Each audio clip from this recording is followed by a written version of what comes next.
विवेक बिंद्रा की ex wife के साथ उनका डिवोर्स हो गया था। लड़ाई हुई थी और कोर्ट में केस भी चला था। उन्होंने दूसरी शादी की और उनकी वाइफ हॉस्पिटल में। एफआईआर कहती है कि उन्होंने अपनी वाइफ को मारा है। संदीप माहेश्वरी का कहना है और बहुत खुल के विद इंडियन लॉ कहना है कि बिंद्रा का बिजनेस एक स्कैम है। मैं पूरी कोशिश करूंगा कि ये वीडियो न्यूट्रल रहे और पूरी कंट्रोवर्सी को ठीक से एक्सप्लेन करूं।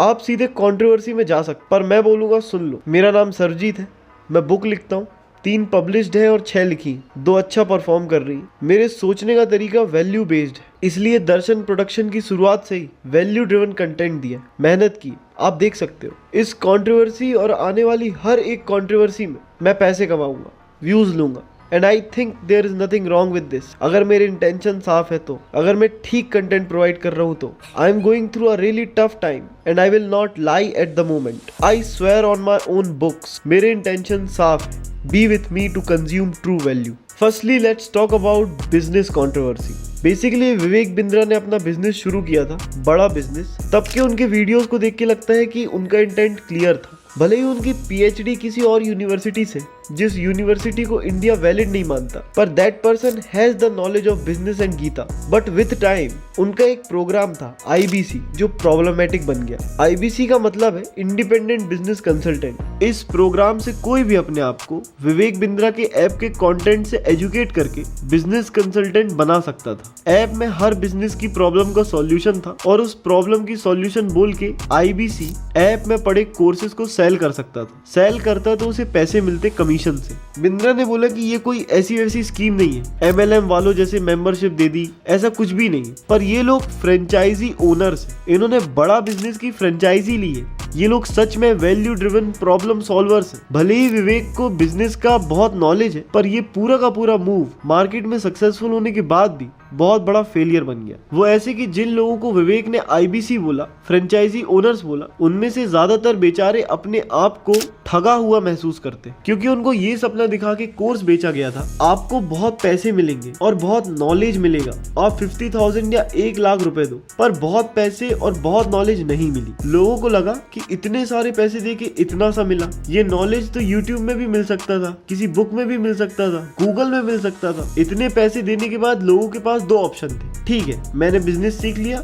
अब मैं चाहे तो पैसे कमा सकता हूँ इस कोर्स को बेच के, और चाहे तो नहीं कमा सकता, अपने बिजनेस में जो लेसन्स मैंने लर्न किए उसको अप्लाई कर सकता हूँ। पर कोई इतने पैसे देने के बाद ना कमाने का ऑप्शन क्यों चूज करेगा, और अपने पैसे ना रिकवर करने का ऑप्शन क्यों चूज करेगा? जब इतने पैसे गए हैं तो लोग अब अपने पैसे रिकवर करने में लगे हुए। लोगों को पता चला कि कोर्स बेच के कमीशन मिलेगा, तो लोगों ने बिजनेस ओनर्स की जगह एक दूसरे को कोर्स बेचना शुरू कर दिया। एमएलएम जैसे लोग लोगों के मम्मी पापा को जाल में फंसाने लगे। उनको बस अब इससे पैसे कमाने थे। जो उनके साथ हुआ है वो दूसरों के साथ करना था। अब इसको हम स्कैम बोले या नहीं, ये आप डिसाइड करो। क्योंकि विवेक बिंद्रा ने भले ही सोचा कि ये बिजनेस अच्छा है, पर दूसरी तरफ देखे तो बहुत बड़े बड़े क्लेम्स भी कर रहे थे कि 10 लाख रुपए तो सब कमा लेंगे और बहुत लोगों ने पैसे कमाए हैं। तो देखा जाए तो ये सब बिंद्रा ने लोगों को एक्साइटमेंट में और लालच में बोला है, और जो बोला है वो झूठ है। लोगों का पैसा लॉस हुआ है, और भले ही उसने स्कैम करने का ना सोचा, पर गलत चीज हुई तो है। जब ये सब पीक पे था तब संदीप माहेश्वरी ने अपनी वीडियो डाली, जिसके बारे में आप जानते ही।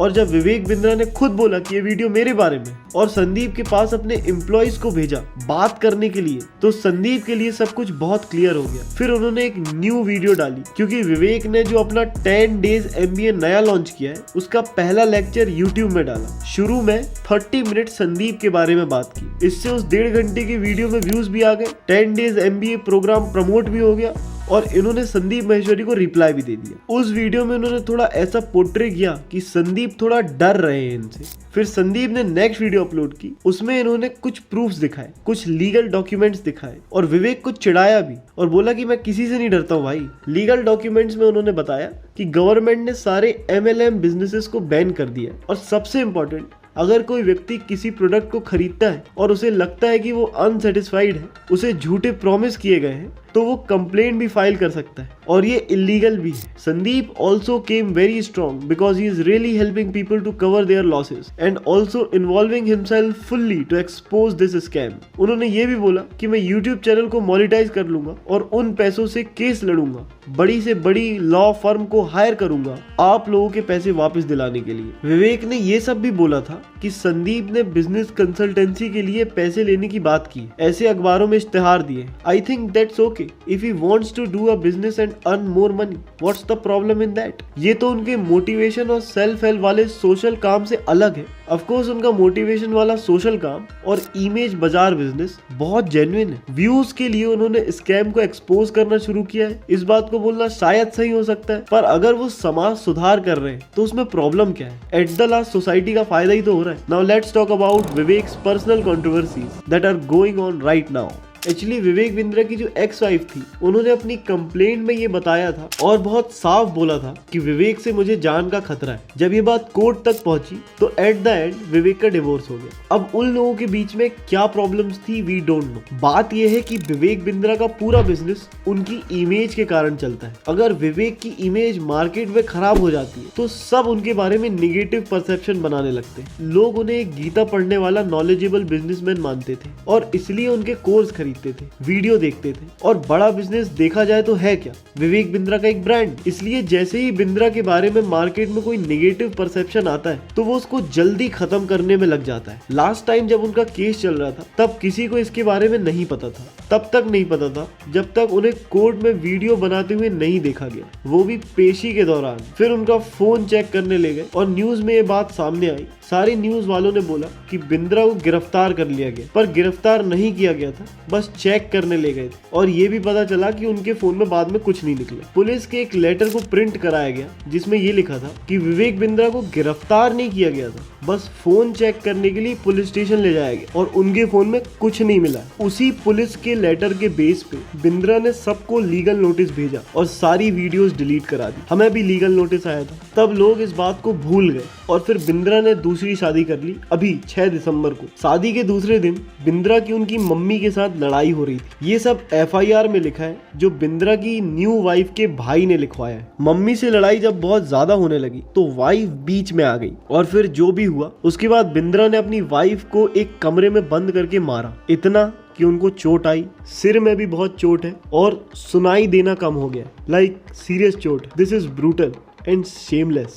आजकल वैसे बहुत फेक कंप्लेंट्स वगैरह होती हैं और पुलिस इसमें अच्छे से इन्वेस्टिगेशन कर रही है, आगे पता लगेगा। पर अगर पूरी हिस्ट्री को देख के परसेप्शन बनाया जाए तो ऐसा लगता है कि ये घटना सही है। ये बात न्यूज में बहुत वायरल हुई। एक्चुअली एक वीडियो भी बिंद्रा की वायरल हुई जहाँ पे वो और उनकी वाइफ एक दूसरे के साथ ऐसा कर रहे हैं। आप खुद ही देख लो। पता नहीं क्या हुआ, बिंद्रा का बिजनेस भी बिगड़ गया, उनकी इमेज भी खराब होने लगी, मार्केट में डिस्ट्रॉय हो रही है। वैसे अगर बिंद्रा का ब्रांड देखा जाए तो उसके पीछे उनका यूट्यूब का काम है जो बेसिकली केस स्टडीज है बहुत सारे सक्सेसफुल लोगों की। पर उसमें उन्होंने जो भी कहानियां सुनाई हैं वो झूठ है। बहुत सी कहानियां सिर्फ इनको ही पता है, बहुत से फेमस लोगों के बारे में, और किसी को नहीं पता। ऐसा इन्होंने सिर्फ इसलिए किया जिससे वीडियो में थोड़ा ज्यादा एंगेजमेंट रहे और ज्यादा व्यूज आए। और ऐसा बिंद्रा के बहुत से वीडियो में स्वामी विवेकानंद समिति के मॉन्क्स बिंद्रा से चिढ़े हुए हैं क्योंकि उसने स्वामी विवेकानंद वाले वीडियो में बहुत सी बातें बोली जो कहीं लिखी ही नहीं है, जो सच ही नहीं है, अजीब अजीब स्टोरी सुनाई। सेम ऐसा ही भगत सिंह वाले वीडियो में भी किया है। बोला कि भगत सिंह काकोरी कांड करने 17 साल की उम्र में चले गए,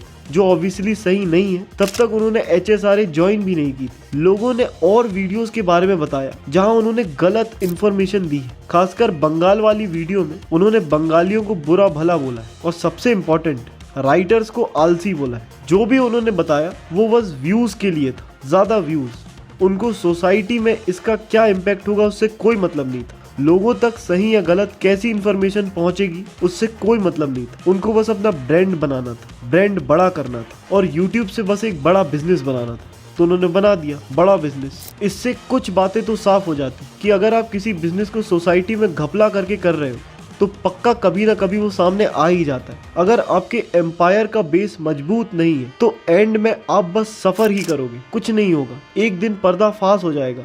MBA चाय वाला प्रफुल्ल बिल्लोरे के साथ भी ऐसे ही हुआ और बिंद्रा के साथ भी ऐसा ही हुआ। बुरा टाइम आया और जब आया तो सब कुछ सामने आ गया। चाहे वो पर्सनल लाइफ हो या प्रोफेशनल, सब एक्सपोज हो गया। हर जगह की गलतियां सबको दिखने लगी, सामने आ गई। इसलिए लाइफ में ऑनेस्टी बहुत इंपॉर्टेंट है। अगर काम ऑनेस्टी के साथ किया जाए तो वेंचर भले ही फेल हो जाए पर बदनाम नहीं होता। देखते हैं कि अब विवेक बिंद्रा अपनी लाइफ में इतनी सारी प्रॉब्लम से कैसे डील करते और बाउंस बैक कर पाते या नहीं। दर्शन प्रोडक्शन इसी तरीके से आपके सामने कमाल की डॉक्यूमेंट्रीज लाता रहेगा। कमेंट सेक्शन में अपने व्यूज बताएं, सब्सक्राइब करें। हम बने आपके साथ, आप भी बने रहिए हमारे साथ। बहुत बहुत धन्यवाद।